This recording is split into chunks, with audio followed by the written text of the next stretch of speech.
বৃহস্পতিবারে সকালের রুটিন অনুযায়ী সমস্ত কাজকর্ম সেরে ঠাকুরের আসন মনের মতো গুছিয়ে নিলাম। নমস্কার, শুভ সকাল সবাইকে। অনেক স্বাগত আমার পরিবারে। আমি পিঙ্কি ত্রিপুরা থেকে বলছি। আশা করছি সবাই ভালো আছো, সুস্থ আছো, আর আমিও অনেক ভালো আছি তোমাদের ভালোবাসাতে। তাই তো আবারও চলে এলাম তোমাদের সাথে অনেক গল্প করব। তো বৃহস্পতিবার আজকে একটু লেট হয়েছে। তো বুধবার রাত থেকে শরীরটা একটু আস্তে আস্তে খারাপ হওয়া শুরু হয়েছিল। ওই যে বলেছিলাম আগরতলাতে গিয়েছি, তারপর ওইদিকে যেহেতু শপিং মলের মধ্যে একবার ঠান্ডা একবার গরম, এখানে ওখানে ছুটছিলাম। তো এই ঠান্ডা গরম মিলিয়েই শরীরটা একটু খারাপ হয়ে গেছে। কিন্তু শরীর খারাপ হলেও শুয়ে থাকা যাবে না, সংসারের কাজ তো করতেই হবে। যেহেতু বৃহস্পতিবার, তো ওইদিকে কাপড় চোপড় কিছুটা ভিজিয়ে রেখেছি। তারপর ঘর দোয়ারগুলো আস্তে আস্তে ঝাড় দিয়ে মুছে নিলাম। আর সিঁড়িটা তো মুছতেই হবে, আজকে সপ্তাহে 2 দিন মুছে নিই।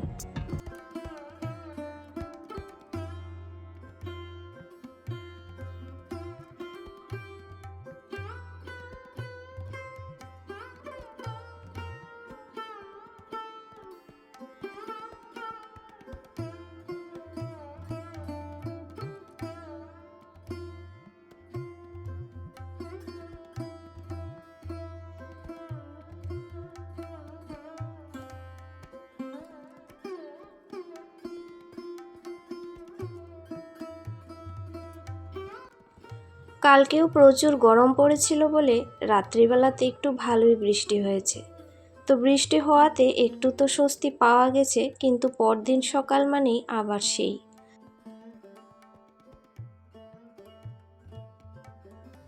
বাইরের আবহাওয়াটা দেখতে ভালোই লাগছিল, কিন্তু মেঘাচ্ছন্ন হয়ে আছে। তো মেঘাচ্ছন্ন হলেও রৌদ্র কিন্তু একটু পরে ঠিক উঠে যায়। আর কাপড় চোপড় যা ছিল ধুয়ে দিলাম। তো এই যে কাপড় চোপড় শপিং করতে গিয়েছিলাম, তখন 2টো মালা নিয়ে আসছি। তো একটা মালা এখন আসনে লাগিয়ে দিই, আর একটা লক্ষ্মী পুজোর দিন লাগাবো। আর তার আগে ভাবছি যদি আবার যাওয়া হয় আর 1-2টো আনার চেষ্টা করব, কারণ দরজায় এসব লাগালেও কিন্তু বেশ ভালোই লাগে। তো যাই হোক, একটা সাধারণ ফুলের মালা দিয়েও আসনটা যে এত সুন্দর লাগছে তোমরা দেখতেই পাচ্ছ। আসলে আমাদের ঘর বাড়ি নিজেকে যেভাবে সাজিয়ে গুছিয়ে রাখার চেষ্টা করি সব সময়, ঠাকুরকেও কিন্তু আমরা সেইভাবেই রাখতে পারি। আর সেখানে কিন্তু অনেক অনেক টাকা কিন্তু খরচা করতে হয় না। তো সেরকমভাবে যদি ফুল থাকে, আমরা হাতে সেই মালা বানিয়েও প্রতিদিন ঠাকুরকে চড়াতে পারি, কিন্তু সেটা তো আর প্রতিদিন সম্ভব হয়ে ওঠে না, অত সময় কিন্তু কারোরই থাকে না। কিন্তু মাঝে মাঝে ইচ্ছা হয় যে আজকে মালা বানিয়ে একটু ঠাকুরকে দিই। সত্যি কথা বলতে নিজের হাতেও সময় থাকে না। ওই পুজোটা করেই তারপর দৌড়াদৌড়ি করে চলে আসি রান্নাঘরে। তো যাই হোক, ওইদিকে কিন্তু ঠাকুর পূজা প্রায় হয়ে গেছে। এখন ধুনোটা দেখিয়েছি আর পাঁচালিটা পরে নেব।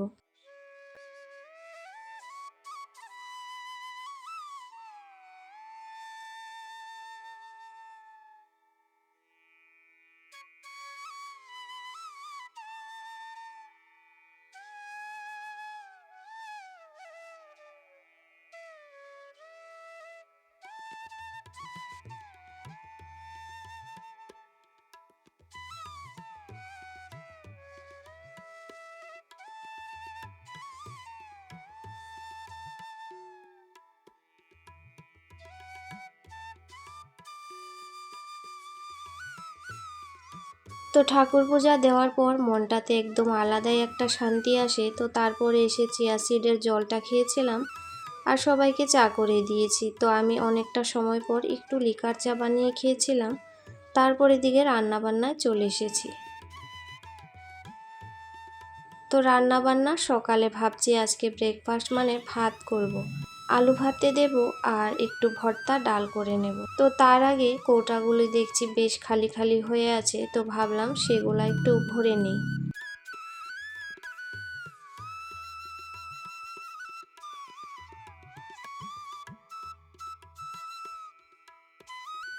আর খালি কৌটা দেখতে কিন্তু একটু ভালো লাগে না, আমার কাছে মনে হয় সবসময় কৌটা যদি ভর্তি থাকে দেখতে বেশ ভালো লাগে। খাই আর কোনো কিছু না খাই, কিন্তু মানে যখনই খালি হয় মনে হয় যে কোনো না কোনো কিছু দিয়ে কৌটাগুলো ভরে রাখি। তো যাই হোক, যেগুলা মানে শেষ হয়ে গিয়েছিল কৌটার মধ্যে সেগুলা কিন্তু ঢেলে রাখলাম। তো এগুলা তো এখন আনা হয়নি, ওই মাসের খরচার সাথেই আনা হয়েছিল আর কি।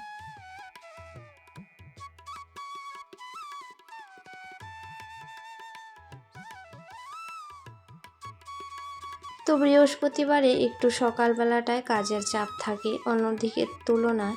তো কাজের চাপ থাকলেও আমরা যদি রুটিন মাফিক কাজগুলা করি ঠিক সময় মতো কাজ কিন্তু হয়ে যায়। তো এখন কিন্তু প্রায় ওই 9টা বাজে আর কি, তার মধ্যে আমার ভাত ওইদিকে হচ্ছে আর ডালটাও হয়ে গেছে, ফোড়ন দেব। তো তার সাথে এই যে যা মানে ভরা সব কিছু ঢেলে নিয়েছি। আর আজকে প্রচুর মানে তারপর দেখলাম ভালোই রোদ্দুর উঠেছে, তো সেই জন্য ভাবছি একটু ছাতু গুলে খেয়ে নেব। তো আমি কিন্তু চা বিস্কুটই খেয়েছি, মুড়িটা হাজব্যান্ডকে দিয়েছিলাম নাড়ু দিয়ে। তো খায়নি, না খেয়ে আবার কোথাও যেতে হলো, তাড়াহুড়া করে ও চলে গেছে।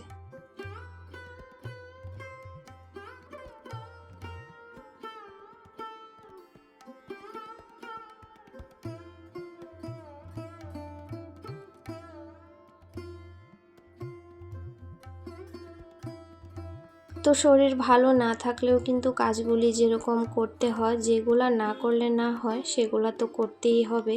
তো কারোর উপর কিন্তু হেলা করে থাকা যাবে না, নিজের কাজগুলা নিজেই করতে হবে, সেটাই মনে করি। তো যাই, এখন কিন্তু আমি রান্না বান্নায় যাব, যেহেতু সকালের খাবারটা মানে আজকে ভাতই হবে জল খাবারে, তাই।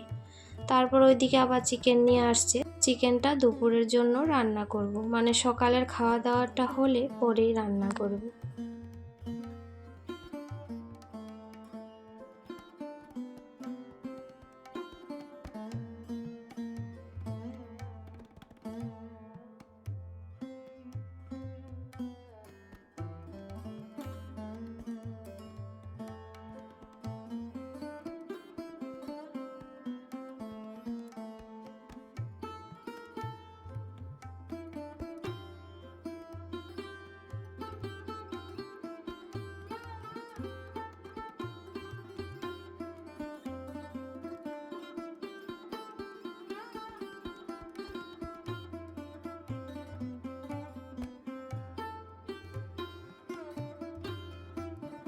তো শরীরটা যখনই দেখি ভালো লাগে না বা দুর্বল হয়ে পড়ে, তখন কিন্তু এইভাবে আমি ছাতুগুলি খেয়ে নিই। আর এভাবে ছাতুটা খাওয়ার পর শরীরে কিন্তু তো একটু পরই মনে হয় আলাদা এনার্জি আসে, সত্যি এরকমই লাগে। তো তারপর ওদিকে ভাতের যে ফ্যানটা ওইটাও গেলে নিয়েছি, তারপর ডালটা ফোড়ন দিয়েছি।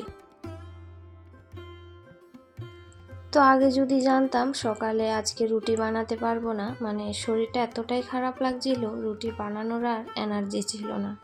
তো ভাতের প্ল্যানটা পরেই হয়েছে, মানে তারপর আলু সেদ্ধটা আবার ওই যে কুকারে বসিয়েছি, মানে আলু মাখা করব সেটার জন্য। আর এদিকে কিন্তু একটু শুটকির ভর্তা করে নিচ্ছি, একদম ঝাল ঝাল করে গরম ভাতে বেশ ভালোই লাগে। তো আলুটাও একদম মাখতে পারছিলাম না, আঙুলের মধ্যে কি হয়েছে ব্যথা পেয়েছি।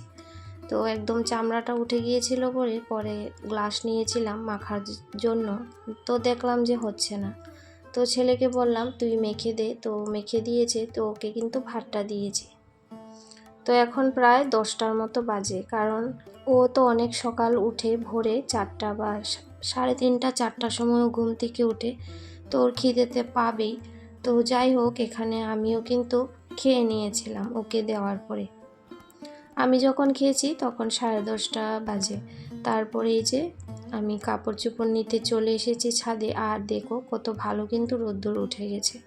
তো রোদ্দুর উঠলে কাপড় চোপড়গুলো শুকিয়ে যায়, আবার রোদ্দুর না উঠলেও তো সে একটা চিন্তা যে কাপড় চোপড়গুলো ভেজা, কখন শুকাবে, কখন ঘরে আনবো, আবার কখন না বৃষ্টি চলে আসে, সেটাও মাথায় টেনশন থাকে।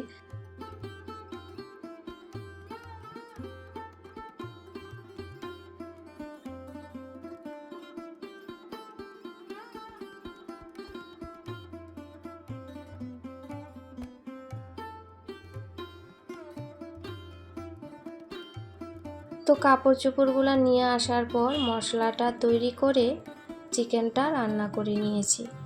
চিকেনটা রান্না করে রান্নাঘরটাকেও ভালো করে পরিষ্কার করে নিলাম। তারপরে নাইটিটা চেঞ্জ করে হাত পাগুলা ধুয়েছি। স্নান করিনি, কারণ দেখছিলাম যে শরীরটা ভালো লাগছিল না, স্নান করলে আবার যদি জ্বর এসে পড়ে তাই। তো যাই হোক, এখন কিন্তু কাপড় চোপড়গুলো ভাঁজ করতে হবে। আর বিছানাটা তো বেডশিটটা ধোয়া হয়েছিল, তো সেটা পেতে নিলাম। তো যেগুলা না করলে না হবে তাড়াহুড়া করছি, তো সেগুলা একটু গুছিয়ে তারপর কিন্তু একটু শুয়ে পড়বো।